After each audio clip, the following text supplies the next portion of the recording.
Good morning mga kartis. So meron tayong itlog ng ostrich dito. Ayan. Sabi ni ma'am, designan daw natin ito ng mga sunset at saka sunset landscape. Ayan.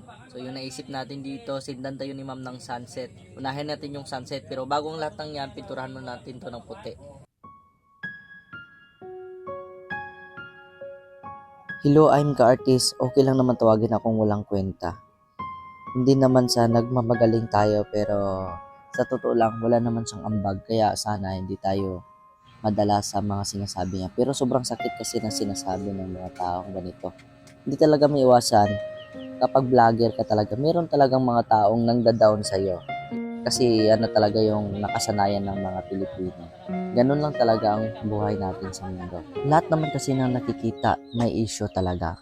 Tumaba ka, may issue. Magsuot ka na maganda, may issue. Gwapo ka, issue. Pangit ka, issue. Lahat kasi niyan, mayroon talagang issue. Kaya sa mga katulad kong artist dyan, kung i-down kayo ng ibang tao na hindi naman talaga artist, nagmamayabang lang, sana hindi kayo maapektuhan kagaya ko. Kasi ako talaga is naapektuhan ako. Alam ko naman sarili ko na natural na yan kapag vlogger ka may basher. Pero minsan, nakakasakit talaga ng damdamin natin na wala siyang ambag sa atin. Hindi nga tayo kilala. Hindi nga alam na tayo yung nagpapaaral mismo sa sarili natin. 4 na taon na tayong working student. Tapos ganun lang nga tayo daw. Hindi ko nga din alam kung Mga nakapagtapos. kartis, update sa ating itlog ng ostrich dito na i-design na natin. Ayan na. Ikot muna natin to. Ayan. Para makita nyo yan. Ayan. Season po yan. Season. Yung isa malamig. Yung isa naman sunset. Mainit yung isa. Ayan. Ikot natin. Parang lobo guys, no? Ayan mga kartis. So, parang lobo. Ayan. Ikot na. O, di ba? Okay.